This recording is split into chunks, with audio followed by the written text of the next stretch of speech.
10ാം ക്ലാസ്സോ അതോ പാർട്ടി ക്ലാസ്സോ? കുട്ടികൾ പഠിക്കേണ്ടത് രാഷ്ട്രീയ ആശയങ്ങൾ. ഈ ചോദ്യങ്ങളാണ് ഈ നിമിഷം വളരെ പ്രധാനമായി ഞങ്ങൾ പ്രിയപ്പെട്ട പ്രേക്ഷകർക്ക് മുമ്പാകെ വയ്ക്കുന്നത്.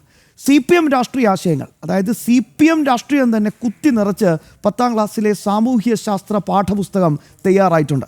ഗവർണർ പദവിക്കെതിരായ പരാമർശങ്ങളും പാഠപുസ്തകത്തിൽ ഉൾപ്പെട്ടു. ഇതര രാഷ്ട്രീയ പാർട്ടികളോട് വിദ്വേഷം തോന്നാവുന്ന പരാമർശങ്ങളും ഈ പുസ്തകത്തിലുണ്ട്. ഖാലിസ്ഥാനും കശ്മീർ ജിഹാദികൾക്കും സ്കൂൾ പാഠപുസ്തകത്തിൽ ഒരു തലോടലും കാണാം. വിവരങ്ങളുമായി തിരുവനന്തപുരത്ത് നിന്ന് പ്രജിത്ത് മോഹനൻ തയ്യാറാണ്. പ്രജിത്ത്, വളരെ ഗുരുതരമായ സാഹചര്യം. പൃഥ്വിരാജ് ചൗഹാനെ പറ്റിയോ അല്ലെങ്കിൽ ചന്ദ്രഗുപ്ത മൗര്യനെ പറ്റിയോ ഒക്കെ, റാണി ലക്ഷ്മിഭായിയെ പറ്റിയൊക്കെ പഠിക്കുമ്പോൾ ഇവർ പറയുന്നത് അത് ഇതാ കാവ്യരാഷ്ട്രീയം കുത്തിക്കയറ്റാണ് എന്ന് പറഞ്ഞ് വിറളി പൂണ്ടുന്നവരാണ് ഇവരൊക്കെ. ഇപ്പോഴിതാ രാജ്യത്തിൻ്റെ അഭിമാനം വാനോളം ഉയർത്തിയവരെ ഒന്നും പഠിപ്പിക്കാൻ പാടില്ല, പക്ഷേ CPMൻ്റെ രാഷ്ട്രീയം പഠിപ്പിക്കാം. എത്രത്തോളം ഗൗരവമാണ് വിഷയം?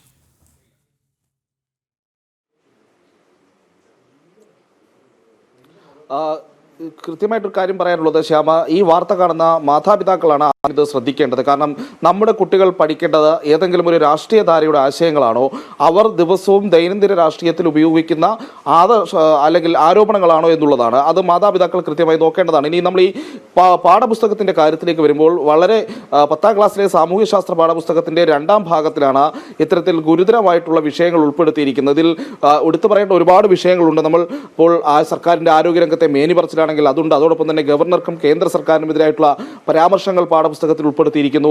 ഒപ്പം കശ്മീരിലെയും ഖലിസ്ഥാൻ ഭീകരവാദികൾക്കുമൊക്കെ ഒരു തലോടൽ നൽകിയിരിക്കുന്ന സാഹചര്യം പുസ്തകത്തിലുണ്ട്. അതോടൊപ്പം തന്നെയാണ് ഈ റിസോർട്ട് രാഷ്ട്രീയം, ഇലക്ട്രൽ ബോണ്ടിലെ വിധി എന്നിങ്ങനെയുള്ള ദൈനംദിന രാഷ്ട്രീയ വിഷയങ്ങളടക്കം ഈ സ്കൂൾ പാഠപുസ്തകത്തിൽ ഉൾപ്പെടുത്തിയിട്ടുണ്ട്. അതോടൊപ്പം തന്നെ കേരളത്തിലെ രാഷ്ട്രീയ വിഷയങ്ങളൊക്കെ മൗനമാണ്. കാരണം എല്ലാ വിധമായ ദൈനംദിന രാഷ്ട്രീയവും പഠിപ്പിക്കുമെങ്കിൽ കേരളത്തിലെ വിവിധ രാഷ്ട്രീയ പ്രശ്നങ്ങളും രാഷ്ട്രീയ കൊലപാതകങ്ങളും ഒക്കെ സ്കൂൾ പുസ്തകത്തിൽ പഠിപ്പിക്കണം.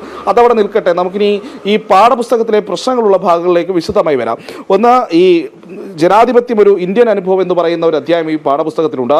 അതിൽ കേന്ദ്ര സംസ്ഥാന ബന്ധങ്ങളിലെ സംഘർഷങ്ങൾ എന്ന് പറയുന്ന ഒരു ഭാഗം ഉൾപ്പെടുത്തിയിരിക്കുന്നു. പേജ് നമ്പർ 174, 175, 176, 177 മുതൽ 179 വരെയുള്ള വിവിധ ഭാഗങ്ങളിലാണ് ഇത്തരമുള്ള പരാമർശങ്ങൾ ഈ ഉൾപ്പെടുത്തിയിരിക്കുന്നത് എന്നുള്ളതാണ്. അതിൽ ഈ കേന്ദ്ര സർക്കാരിനും ഗവർണർ പദവിക്കുമൊക്കെ അവമതിപ്പുണ്ടാക്കാൻ ലക്ഷ്യമിട്ട് നടത്തിയിരിക്കുന്ന പ്രത്യേക ഭാഗങ്ങൾ അതിൽ ഉൾപ്പെടുത്തിയിരിക്കുന്നു എന്നുള്ളത് നമ്മൾ എടുത്തു പറയേണ്ടിയിരിക്കുന്നു. ആ പരാമർശങ്ങളിലേക്ക് നമുക്ക് വരാം. ഒന്ന്, കേന്ദ്ര സർക്കാർ ഗവർണർമാർ മുഖേന സംസ്ഥാനങ്ങളുടെ അവകാശങ്ങളിൽ ഇടപെടുന്നു.